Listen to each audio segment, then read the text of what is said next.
Hey y'all, it's your host Mia. Welcome to Purified the podcast for entrepreneurs seeking to navigate both their business journey and their relationship with Christ. Featuring vulnerable and relatable stories, each episode dives deep into real experiences, offering faith-driven insights and practical advice. Listen and learn as guests share their unique paths to aligning work with their walk in faith. Every episode will leave you with a purified perspective. Okay, so I'm here with Randy. Randy, how old are you and where are you from? Okay. I am 24 years old and 24? yeah, I'm 24. What? Yeah, life be life, you know what I'm I'm saying? older than Life be you. life. Let me tell you something. Life be life, and so just the experience of what I've experienced thus far, you know. Think people be thinking I'm 30. I'd be like, "Oh, snap. Bro, you cutting years off my life, man." Nah, Nah, it's, not 30. hey, like I'm talking about like 35. So I'm 24 years old and I'm from Columbus, Ohio, born and raised. Okay. Yeah. Well, Let's get so into it. Yeah. I'm just tell you like a little short story about me. Okay. So I went on this journey with God, right? Amen. And I had a dream. Mm. And in the dream, Keon Henderson walked up to me and said, "Hey Mia, what do you think about public speaking?" Okay. And I was like, when I woke up, I was like, what are you trying to say, God? Mhm. Because first of all, it's Keon Henderson, it's a pastor. So Mhm. like, is that supposed to be you talking to me? Mhm. I didn't understand. So like a week later, after I had that dream, I ended up seeing a flyer with Keon Henderson, Eric Thomas, all these different people. Yes. Yes. On a flyer, and it was a public speaking conference. Okay. So I was just like, God, I don't know how you expect me to do that because I've never done that before. I've never seen nobody do it. Mm. So then I think that was in June. And then October, somebody wrote me on Instagram and said, can you come speak at whatever in Ohio? So they paid for me to come out there. I didn't get paid to speak, but this was my first time speaking somewhere. So when you were here at Collab Social and you were on the panel, you said, I've been speaking. What did you say? You said, I've been speaking for about 6 years. for 6 years. Okay. Uh-huh. Dang, and you 24. Yeah. Oh my goodness. Because I mean, I was 16 years old when I first started watching like Eric Thomas, and so because of that, but I had reached a point where I was like, I cannot like continue to sit here and watch this. Like, what would it look like if I was the person who was able to say or do something that really changed someone's life? And so that's the kind of like the motto that I use when I like to go and speak to people. Wow. Okay. Yeah, I find it very interesting being able to speak and inspire others. Yes. Okay. So, well, you saying that just inspired me right there because I'm like, bruh, like, I know that God wants me to be doing this. I spoke again one time here in Houston, and then somebody asked me to come to Philadelphia, but I never end up doing that. But sometimes I'm like, dang, I don't know how to get in these doors. I don't know how to, like, I don't know how to put myself out there. So you inspired me when you said that, which is why I wanted you to come because I wanted to hear more about that. But my podcast is, I pretty much rebranded where I'm making a podcast about entrepreneurs trying to find their way. So I know that you also do real estate. Yes. So I do still want to talk about the other things that you do for other people that might need it. Mm-hmm. So what all do you do besides speaking and real estate? That's about it.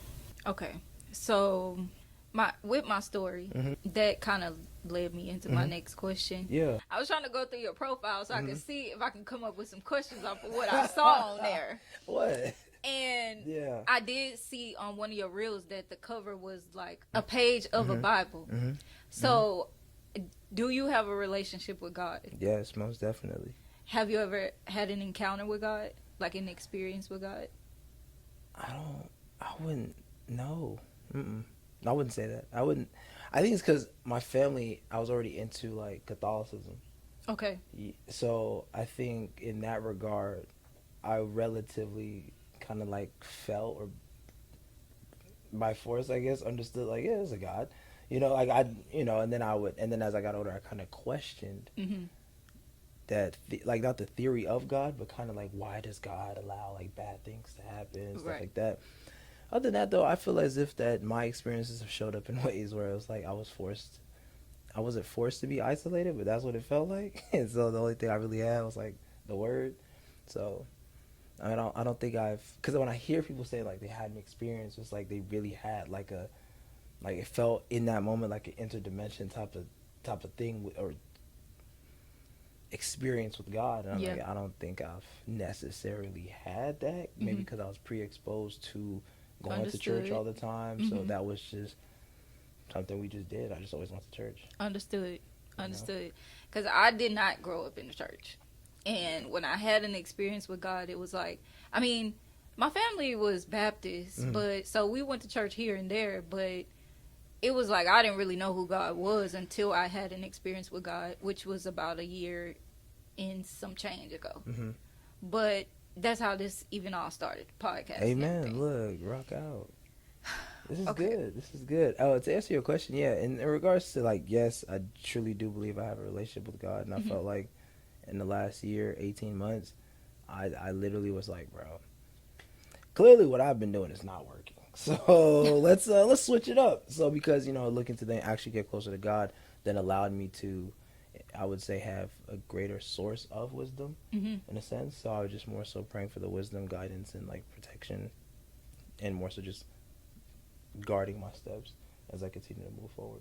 Okay, I feel you. Yeah. I understand where you're coming from. Yeah. Okay, so you said that you didn't tell me how you got into speaking, but you said you used to watch Eric Thomas. Yeah. So how did you get into public speaking? That's a good question. I think for me, I just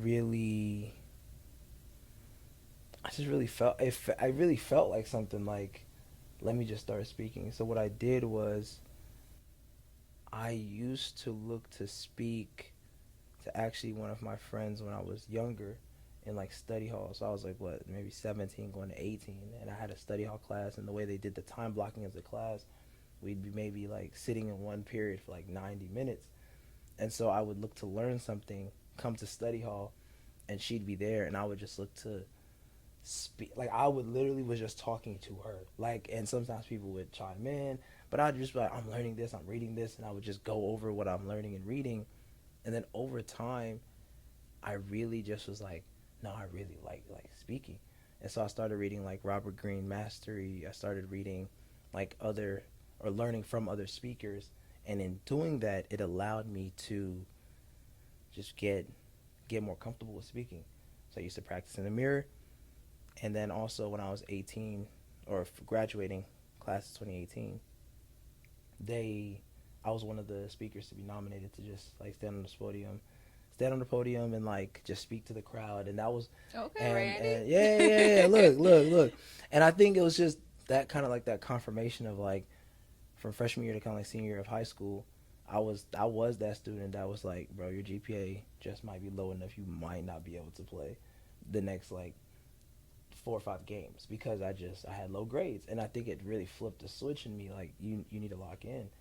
And so to see where I came from my freshman year to like my senior year, I was like, to be like, I spoke before, I guess you could say the valedictorian spoke. And so I was like, I'm one of them. Like I felt like I was like for some reason in that moment I felt I'm so one of like, them. yeah, I felt like one of them. And so that was just kind of one of the biggest moments that inspired me to just keep on looking to speak. And then when I joined the military, I just looked to speak to some of my like just, I guess you could say battle buddies is what we call them. I guess you could say coworkers.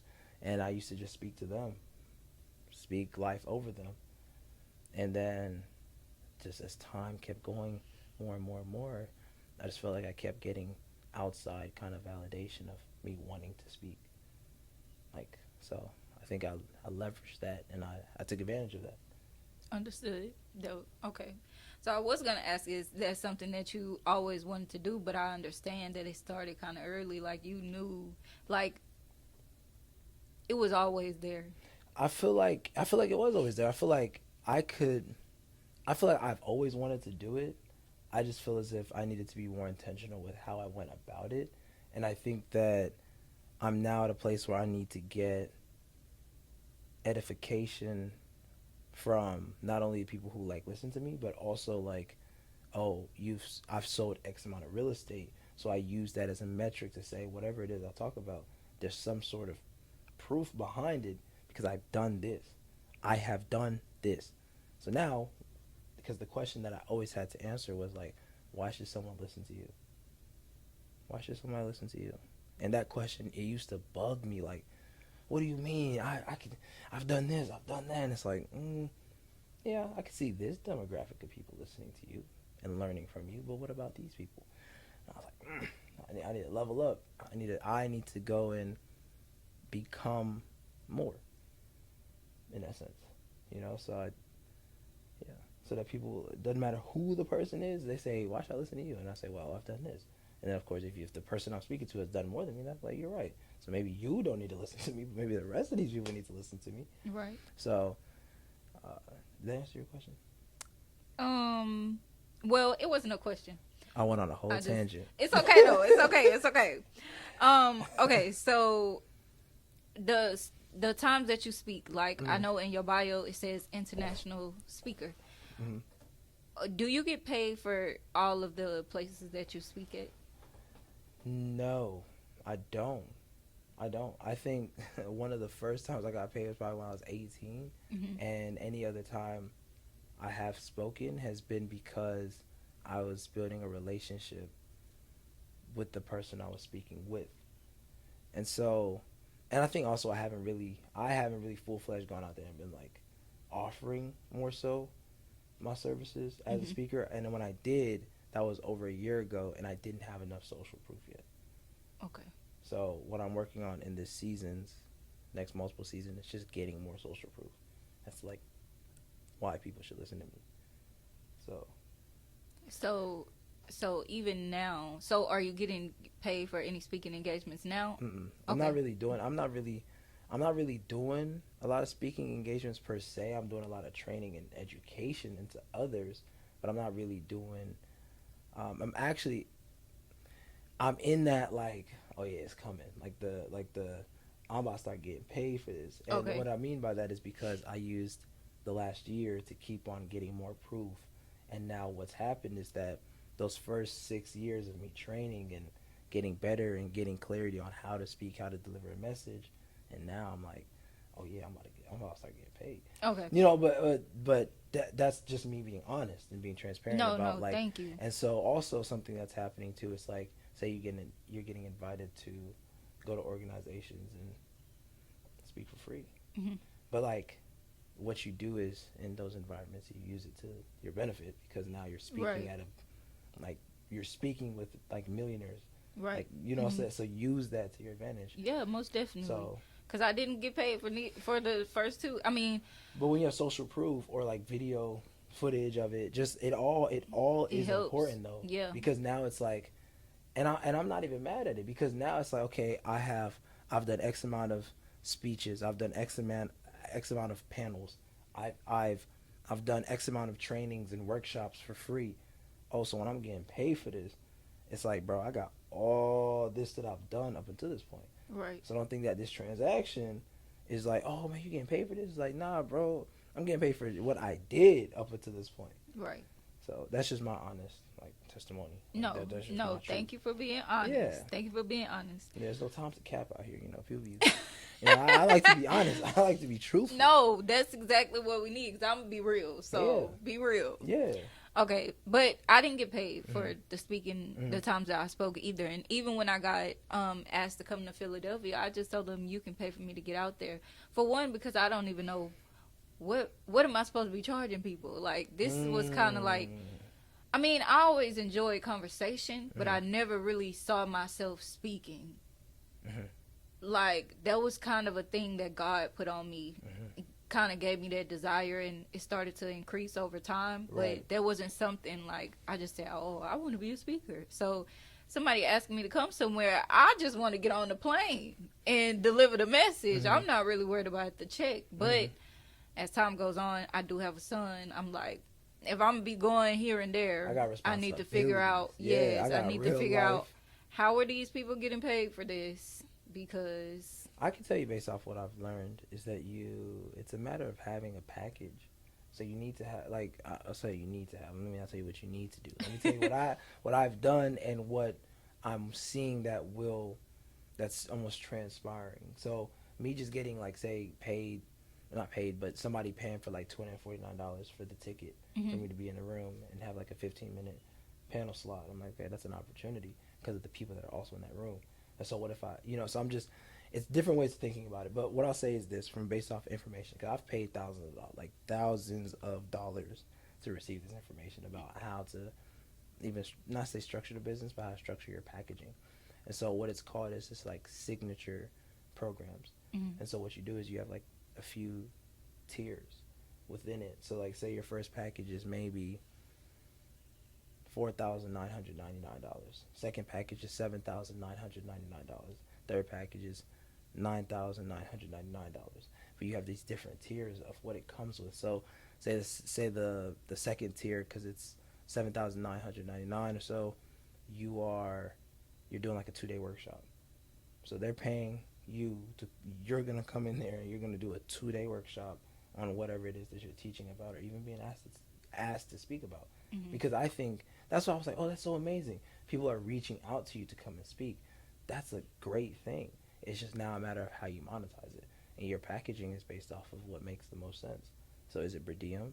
Is it social capital, like whoever's going to be in the room? Is it that they are paying you daily for being there, definitely covering your airfare? So it's just like, how do you package it? Right. So when you do that price, it's kind of like, yeah, $7,999. That's flight, that's board, that's per diem, that's my time there. So you have to. It's a package. Sound it's good just to like me. it's a package. Like, I gotta be, because I don't want to be doing it for free. But it's also like, if I don't give you a package, then it's like you don't know what to choose from. So I guess I end up doing this for free or for a discounted price. Facts. Yeah. Somebody did tell me. I actually got connected with someone in England, and I talk on the phone with him sometimes, and he was like, why do people keep asking you to do stuff for free? Because you don't even have like a website on there to show, like, it's how you are presenting yourself as if you can do stuff for free. So you need to put a price on it. So. Look, I'm telling you, I've had people tell me, I've had one person tell me consistently, like, bro, don't you ever give them that price again. Like, that price that you gave them, unacceptable. Don't you ever give that price again. I was like, what? Like, Like, imagine somebody close to you telling you, bro, don't you ever discount yourself like that again. And then you just sitting there like, let me let me fix myself. Like, let me do better. So, and I think that's just the reality of like entrepreneurship. Like, if you discount yourself, don't be mad that other people are discounting you. Facts. Facts. Okay, so. Or discrediting you because you're not getting paid at all. So it's like there's nobody spend money in your pocket. Yeah. And I know what that feels like. I've been there. Yeah. Okay, so real estate. How did you get into real estate? So what happened was, how I even got to Texas is that my mom booked a one-way flight. So she quite literally like said, "You've been working." So it was a plan. Like, they had a whole plan on how they were gonna move me from Ohio to Texas. And my mom was still in Ohio? My mom was still in Ohio, but I had family down here. So I had my uncle and his wife here, and I guess my aunt technically. So essentially what happened, I was like 18. This is in December of 2018.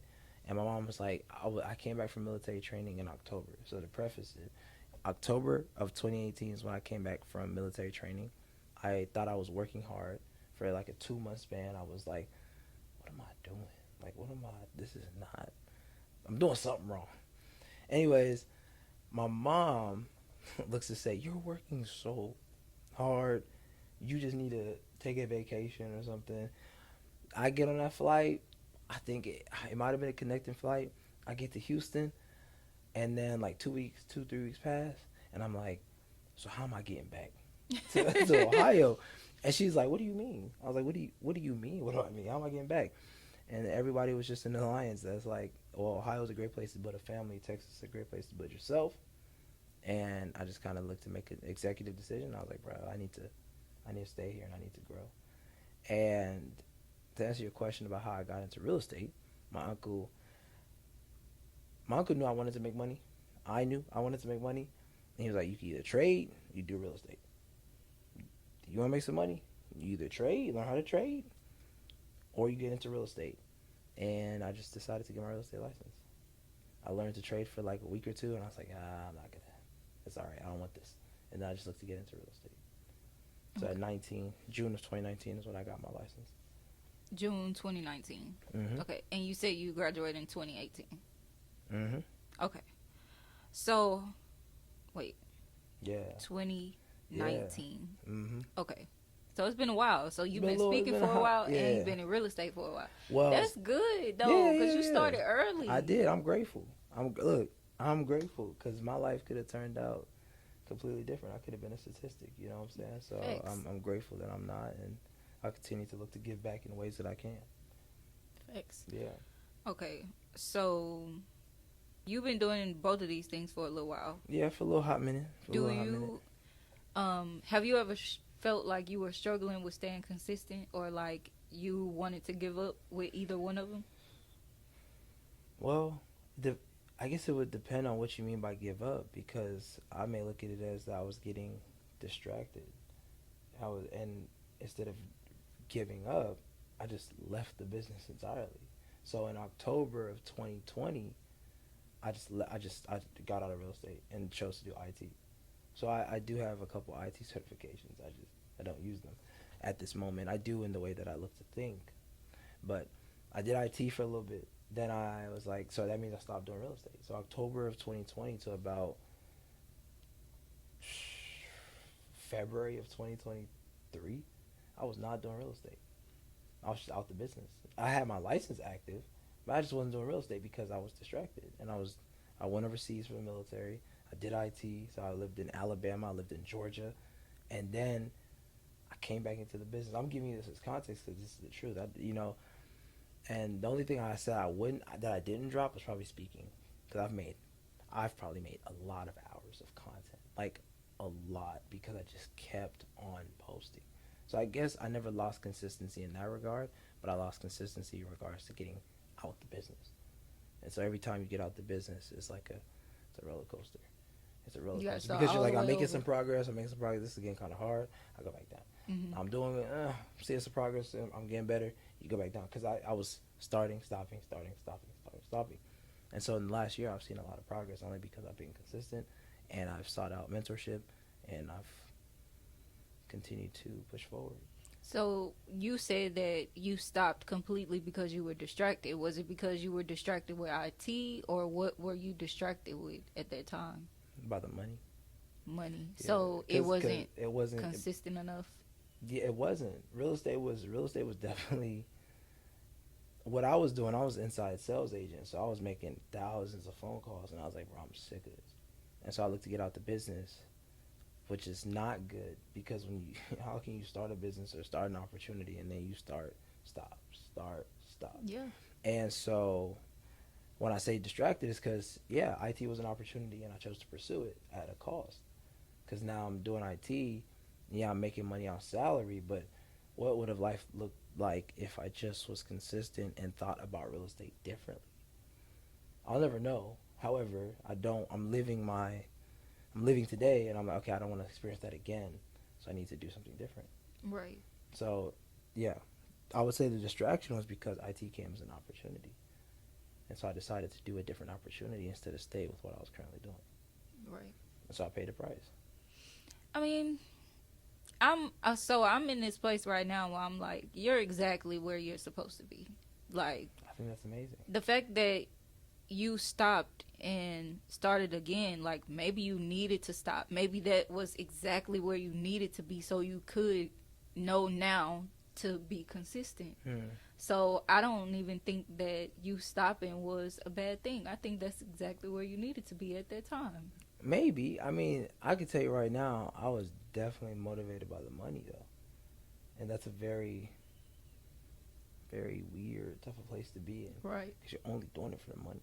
With IT, right? Yeah, with IT. Yeah. Like I was simply doing it for the money, and it showed. Because it was my sign, maybe, that it's like, you're saying you need to do this, this is what you want to do, and there's a price to pay. Yeah. There's a price to pay. And so maybe for you, you're saying, you know, I needed that break. For me, it was like I needed information. I needed actually less of an ego, and to listen to the advisors I had around me. I didn't do that.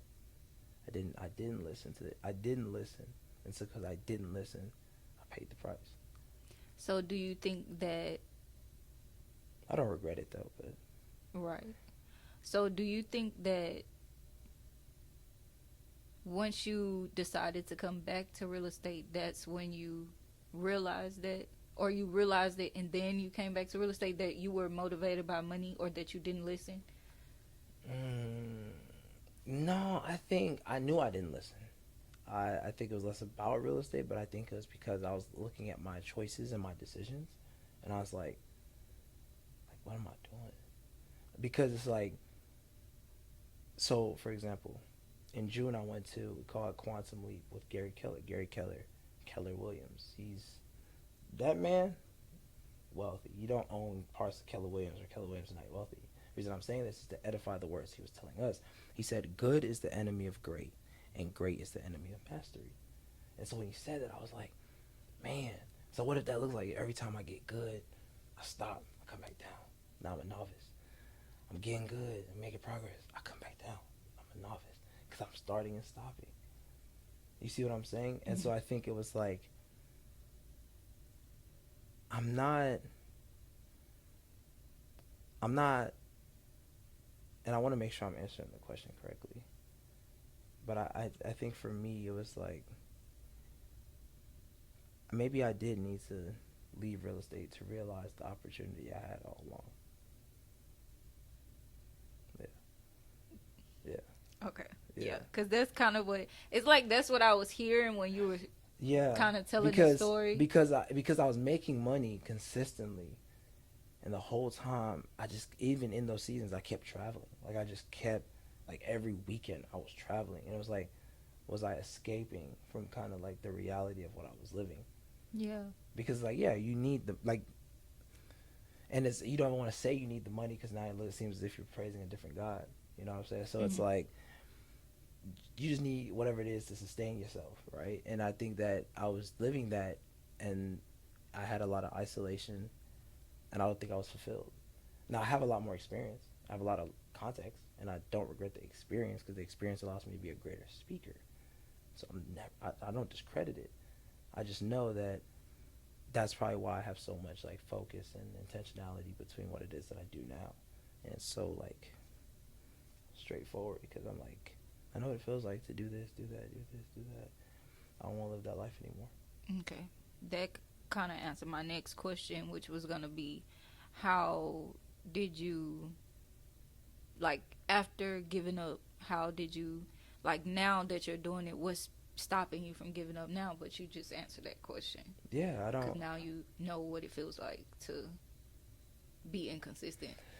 Yeah, and then also it's like, I have too many reasons, I have too many whys as to why I will not quit or leave the business. And so I'm a big proponent of discipline. I'm a big proponent of consistency. I'm a big proponent of accountability. And I don't want to, like, regret 80 years from now that it's like, you were in such a great time period. You were in such a great opportunity, and yet you just couldn't stay focused.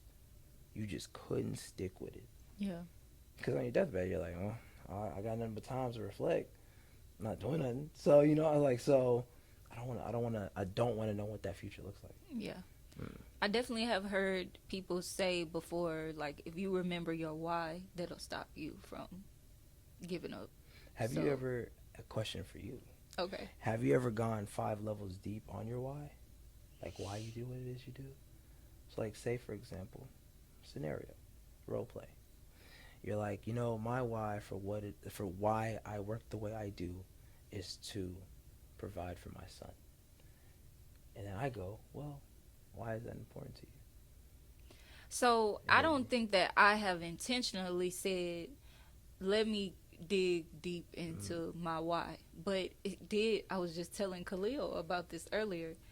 I started with saying this is for my son until I went on a journey with God and I shared it online with the world.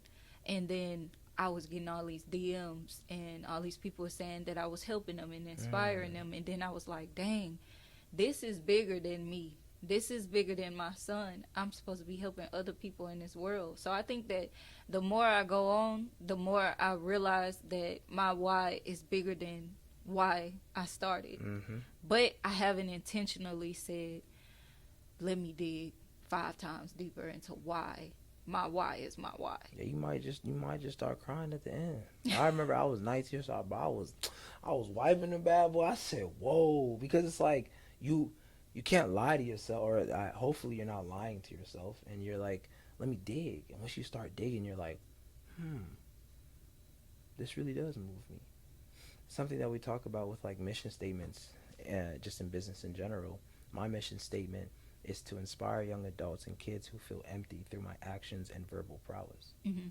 So even I have my why, and I also have my mission statement for why, even if it does get hard, I'll keep going. You know. Well, I guess that's something for me to meditate on, for me to think deeper now that you've asked me that question. Yeah, go follow anybody. Like I'm telling you, when I did it for the first time, I was like, whoa, because it's clarity. It's like, And then if you got five reasons, they could all be the same or similar, but I don't think they will be. Yeah. Because it's like once you start digging deeper, like for me, I was when I was 19, it was like, well, my why is to look to retire my mom. And then I said, well, why is that important to you? And it's like, well, because of all that my mom has done for me. And it's like, well, why is that important to you? Because I saw the way that she sacrificed and she made it happen, like magic. Why is that important to you? So that I never have to experience that again. Mm-hmm. Why is that important? You know what I'm saying? So it's just like, then you're putting pieces together. Yeah. Yeah, that makes sense. I have to do that intentionally. Yeah, it's powerful. It's powerful. At least it was for me. I don't like to cast labels on others. That's why I look to frame what it is I'm saying. Okay, so my next question was going to be, I guess I can't assume the answer. Mm-hmm. So me in entrepreneurship and being a creative, I feel like my family, what I see, the vision that God gave me, I haven't seen anyone around me do it. So I feel like my family says that they support me, but the way they try to change what I do makes me feel like they don't support me. So, but I believe that it's because they don't see the vision that I see. And they just think that it's only this way is the way you're supposed to do it. Like, work your 9 to 5, save your money, do it this specific way, and that's the only way to do it. But my question is, have you ever experienced, like, the close ones to you not supporting what you do? You know, I think it's hard to say that I have. It's hard to say that I have experienced that, because I think, at least for my mom personally, she's always been someone she never told me what I couldn't do. She only said that this is what you can do. Mm-hmm. You know, and I have family who's like, so I'm first generation. Mm-hmm. So like, my family is all they've ever done, or all they ever look to do is be supportive. Because they probably know what it feels like, where it's like, you have to come into a new environment and look to build yourself up. And so maybe it's just that, you know, and at times, even when they look to question me and say, why don't you look to go? So I would say it looked like this. It looked like this, where they were like, why don't you just go get a job? Bro, you was making close to $70K doing IT, bro. Just go do that. Yeah. I'm like, no. I literally don't want to go do that. I'm not doing that. Yeah. So I'm willing to have this eat trash phase. Right. And then once that season is over, and it's like I'm reaping what it is that I've sown, know that it's earned. You know, it's nothing wrong with what it is that you're looking to do. I just know that for me, at least a long enough time horizon, that what I'm doing now just compounds significantly higher. Yeah. So I would say that what it looked like for me was that they weren't supporting, in the sense that they're like, go get a job. And it's like, you're already giving all that you got, what you believe you got, to your thing, and somebody else is telling you, bro, go get a job. Yeah. what? Like, I think, it's already hard enough. You telling me to go get a job? yeah, Like, so I think that's where it's like, who received the calling, yeah, Like, yeah, who yeah, received yeah. the calling, and it's not for everybody. Yes, amen. It's just, You better preach. nah, man, I'm not a preacher. I just be in the word. Nah, I just be in the word. Nah, yeah, that's true though. Yeah, I've experienced that, and I think a lot of us who are trying to find our way as Mhm. entrepreneurs have experienced that. Mhm. Some people just feel like, well, Yeah. what you said, everybody's not gonna receive the call At all. Okay, so I like being around people, but I am at the same time I don't. Mhm. Like, I like to be around people, but it's like I have to be in the mood, or let me not say in the mood. I just still need time to myself. Like, people would call my phone all week, and I'm like, I need to recharge my social battery. Mhm. But when I met you at the panel the last time, you were open to speaking to me. I was kind of nervous. For one, I was hungry, so I was like, I don't feel like talking, but it's just like you were so open to speak to me. And then when I started looking at your page and I'm seeing that you go to all these places and you speak, it just seemed like you were a people person. Am I right? Uh, it depends. It depends. I am a people person in conversations that I want to have. I think that's just my honest. I don't want to talk to everybody. I don't. I want to have specific conversations that empower me and that stimulate my brain. Right. So, yeah, and if people be social is just social. However, though, the things that I do post is things that I'm doing, events that I went to, people I've spoken to. Like, these are just things that I've happened to do, and so it may seem like I'm very social to a very specific group of people. Okay. I think it depends because I don't like being around places that drain me. Right. Like, say I go to a networking event, they're like, "Let's play a game." I'd be like, "I don't want to play a game." Like, I don't want to play a game. I want to have a high level conversation around business or finances. Yes, I completely understand. Yeah. Okay, so I feel like God has shown me recently that I need community, right? So, it's like I had prayed about friends and prayed about God bringing the right people into my life so long, and I feel like it just wasn't happening. So once I finally stopped focusing on it and started just doing what I could in the moment, then I got here divinely, and I feel like I'm around the right people. Yeah. But do you feel like you have the community that you need to grow? Because I feel like without the community, I have been stagnant. So do you feel like you have the community around you that you need to grow? And if so, how did you go about getting around the right people?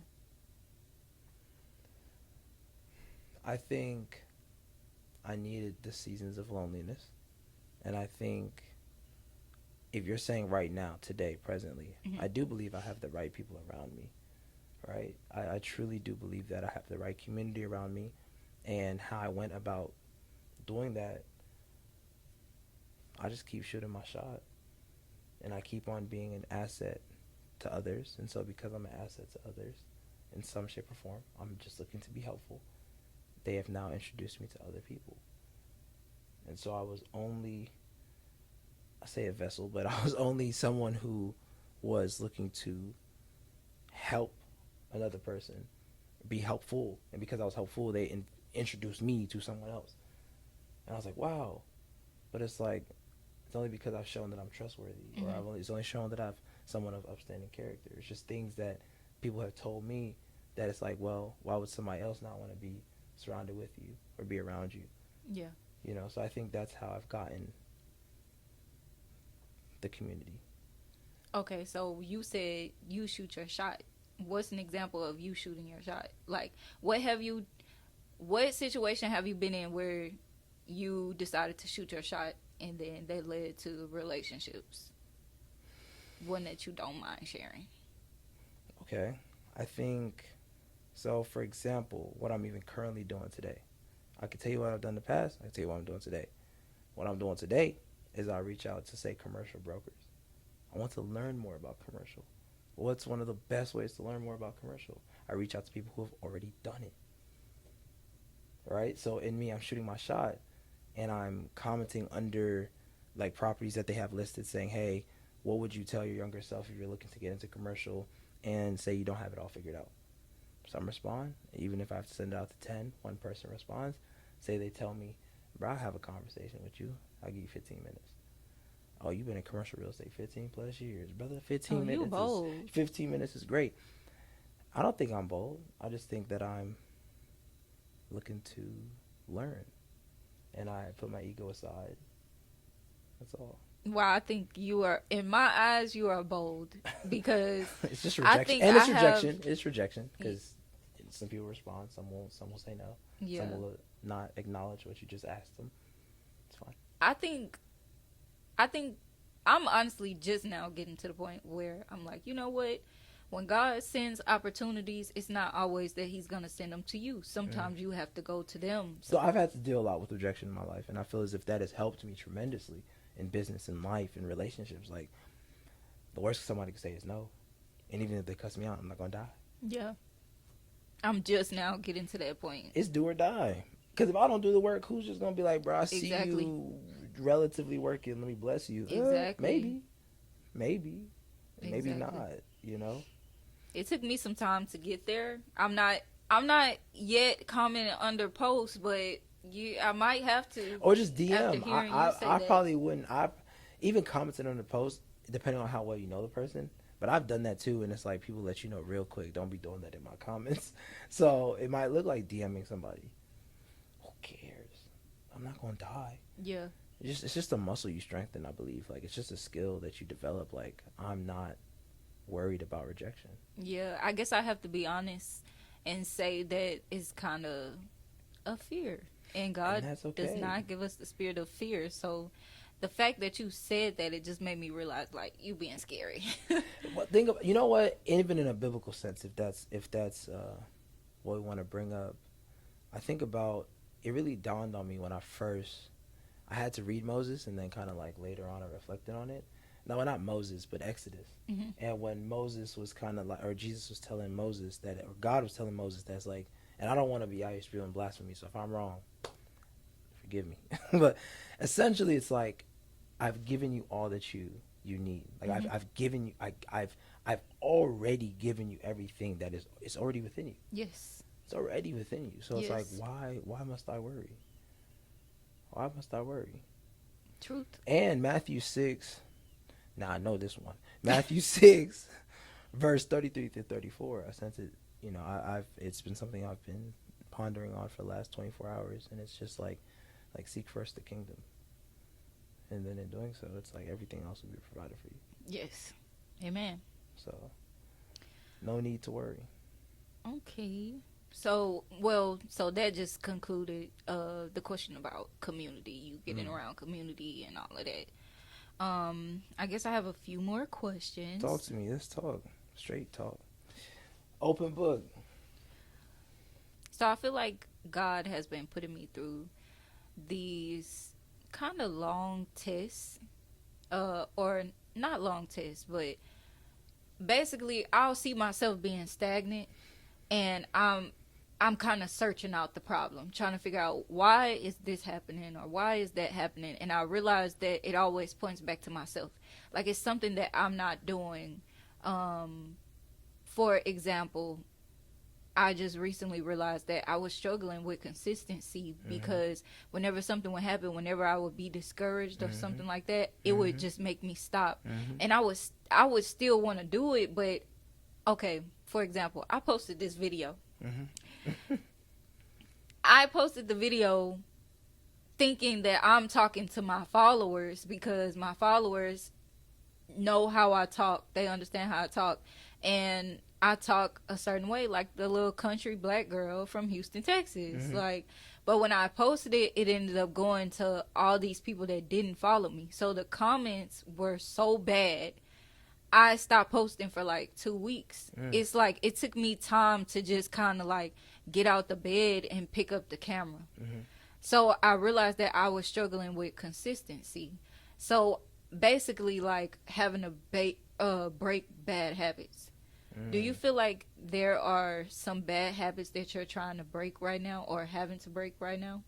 Yeah, most definitely. I think that I don't get enough sleep. Definitely need sleep. Yeah, I don't. I literally don't get enough sleep.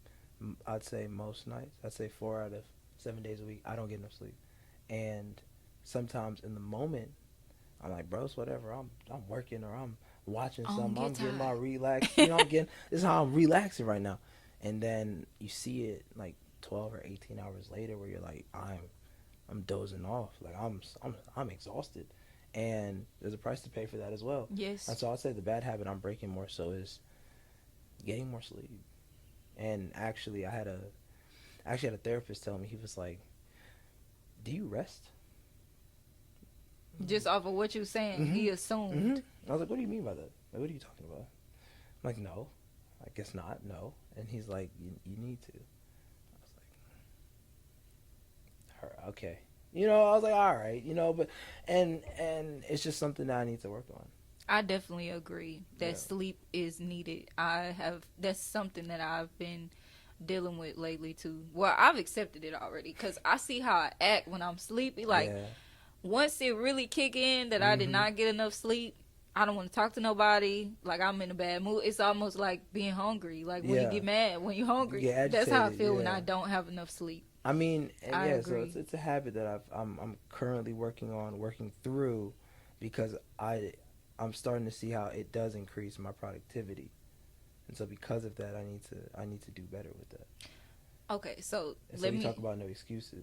Yes, there's no excuse. I just need to do better. So I want to share this because I was in Georgia for a few months. I ended up coming back to Houston. When I came back to Houston, I was struggling with sleep, and it's just like when God give you a word, it's always right on time. So I'm watching this sermon, and at the end of the sermon, the pastor says, you know, like in the church, they make it seem like the only way to kill your flesh is by fasting and prayer. He said, sometimes killing your flesh is telling yourself when to go to sleep.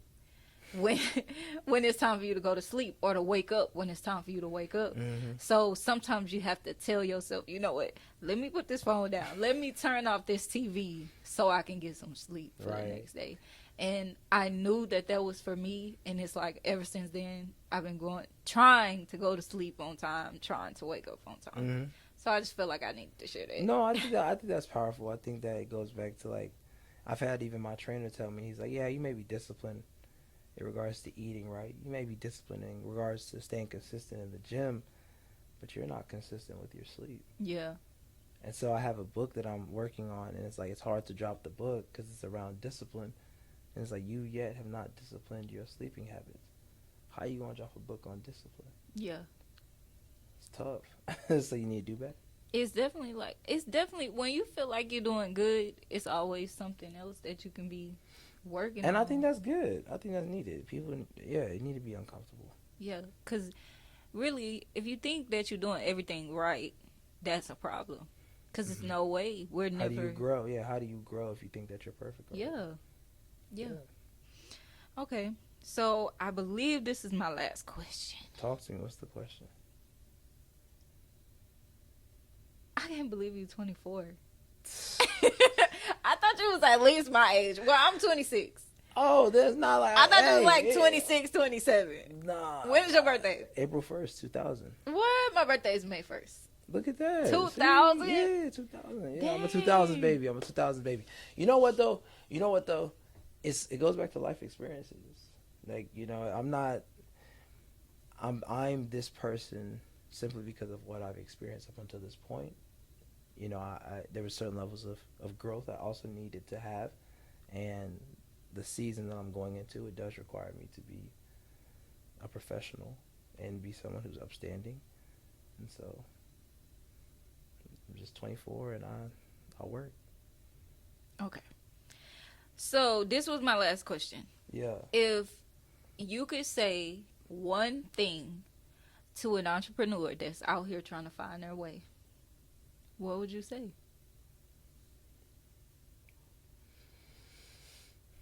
One piece of advice.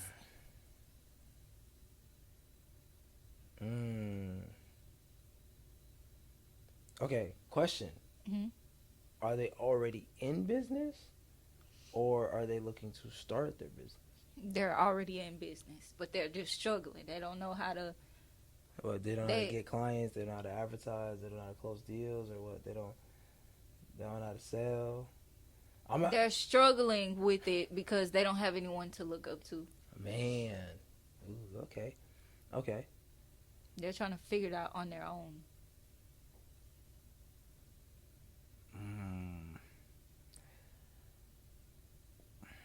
There is profit in all hard work, but endless talk leads to poverty. That's a good way to close that. Okay, I was literally just telling myself that earlier. This is so funny because I had like 3 other things I was thinking about, but I was like, there is profit in all hard work, but endless talk leads to poverty. That is a good way to end this episode, for real. Oh my goodness.